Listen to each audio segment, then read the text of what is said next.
اچھا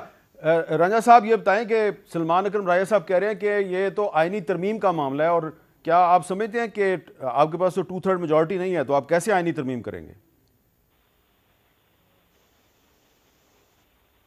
جی حامد صاحب میں گزارش کروں گا کہ آئینی ترمیم نہیں کر رہے ہم، سپریم کورٹ رولز کے بیچ میں ہم جا رہے ہیں، اور سپریم کورٹ رولز کے بیچ میں ہم یہ ترمیم کر رہے ہیں، جس کے بیچ میں ہم اپیل کا جو اختیار ہے اور جو پروسیس ہے 184(3) کو ایڈریس کرنے کا جو رولز میں ایک میکنزم گیون ہے، ہم اس میکنزم کو جو ہے ری ڈیفائن کر رہے ہیں، ہم کانسٹیٹیوشن کو امینڈ نہیں کرنے جا رہے۔ تو وہ تو پارلیمنٹ کے پاس اختیار ہے کہ وہ that is a law, that is a statute, تو اس کو تو ہم امینڈ اکارڈنگلی کر سکتے ہیں۔ جی سلمان صاحب آپ کیا کہہ رہے ہیں؟ میں کہہ رہا ہوں پروسیجر کی حد تک تو ان کی بات سے اتفاق ہو سکتا ہے کہ کمیٹی بنا دے 3 جج صاحبان کی جو دیکھے کہ یہ مقدمہ سننا ہے یا نہیں سننا، لیکن جب فیصلہ آ جاتا ہے اس کے بعد آپ ایک نئی اپیل کا حق دے رہے ہیں سپریم کورٹ کے فیصلے کے خلاف، وہ ایک رولز یا پروسیجر کی بات نہیں ہے، وہ ایک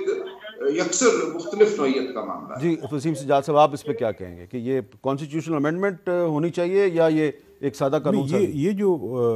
بل میں ہو رہا ہے یہ تو کانسٹیٹیوشنل امینڈمنٹ کی بات نہیں کر رہا، یہ تو پروسیجر کو چینج کر رہا ہے۔ تو کانسٹیٹیوشنل امینڈمنٹ تو وہاں ہوگی جہاں پہ آئین کو ہم تبدیل کریں، تو یہ مجھے نہیں لگتا کہ کوئی امینڈمنٹ کی گنجائش۔ لیکن اس کی سلمان اکرم راجہ صاحب انٹرپریٹیشن اس طرح کر رہے ہیں کہ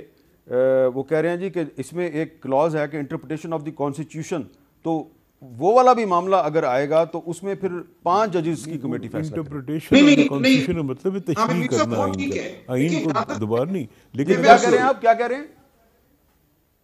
جی میں یہ کہہ رہا ہوں دیکھیں یہ جو معاملہ ہے نا کانسٹیٹیوشنل انٹرپریٹیشن والا یا 184(3) کی جو جورسڈکشن ہے وہ کون طے کرے گا کہ ہم کرنا ہے، یہ معاملے تو رولز میں ہو سکتے ہیں۔ میں صرف بات کر رہا ہوں جہاں یہ کہتے ہیں کہ سپریم کورٹ کے فیصلے کے خلاف اپیل ہوگی، اگر وہ اس قانون میں بات ڈالی جا رہی ہے تو وہ ڈالی جا رہی ہے، وہ آرٹیکل 5 ہے اس بل کا، آرٹیکل 5 وہ کہتا ہے جی اپیل، میں یہ پڑھ دیتا ہوں، این اپیل شیل لائی with in 30 days from a final order of a bench of the Supreme Court who exercised jurisdiction under clause 3 of the article 184 of the Constitution to a larger bench of the Supreme Court, and such appeal shall for hearing be fixed within a period not exceeding 14 days، اور آگے کہتا ہے the provision of the sub section 1 shall apply to the cases decided within 30 days prior to the commencement of this act۔ لیکن یہ جو appeal ہے یہ بہت بڑی تبدیلی ہے، اس کے لیے یہ اس میں ذرا وسیم سجاد صاحب کا ویو لے لوں۔ اس میں جی اپیل جو ہے، کچھ اپیلیں ایسی ہیں جس کا ذکر آئین میں آتا ہے، اور وہ اپیل ہائی کورٹ کے آرڈر کے خلاف جو آرٹیکل 185 اس کے تحت لیو ٹو اپیل بھی ہے۔ کچھ ایسے کیسز ہوتے ہیں جہاں پہ ڈائریکٹ اپیل ہوتی ہے سپریم کورٹ میں، لیکن قانون کے تحت بھی سپریم کورٹ میں اپیل کا حق دیا جا سکتا ہے، اور الیکشن لاز میں یہ حق ہے کہ بھی الیکشن ٹرائیبیونل کے وہ قانون میں دیا گیا ہے۔ اچھا اسی طرح لینڈ ایکوزیشن میں کچھ ایسے معاملات ہیں جہاں پہ حق اپیل کا قانون میں دیا گیا ہے۔ یہ بتائیں کہ کیا ایسا پاسبل ہے سیناریو کہ آج یہ قومی اسمبلی یہ بل منظور کرتی ہے، سینٹ بھی اس کو منظور کر دیتی ہے، تو سپریم کورٹ اس کو سیٹ اسائڈ کر دے؟ جی کر سکتی ہے، کیونکہ اگر سپریم کورٹ اس نتیجے پہ پہنچے کہ یہ جو قانون سازی ہوئی ہے یہ کسی آئین کے آرٹیکل کے متصادم ہے تو پھر سپریم کورٹ کر سکتی ہے۔ اور بظاہر جو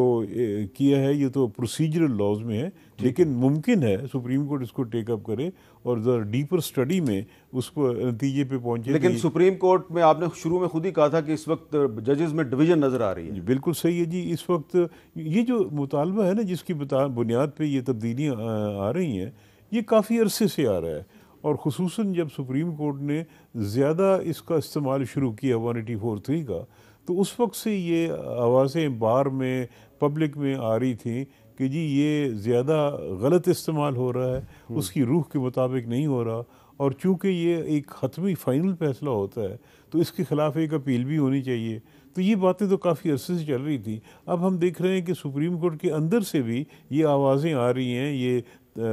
کہا جا رہا ہے کہ جی اس کو سٹرکچر کیا جائے، اس کی اپیل پرووائڈ کی جائے۔ تو بظاہر تو یہ پروسیجرل لا ہے، قانون کے تحت اپیل کی جا سکتی ہے، لیکن اس کو ہم روک نہیں سکتے کہ سپریم کورٹ خود اس کو ایگزامن کر کے کسی اور نتیجے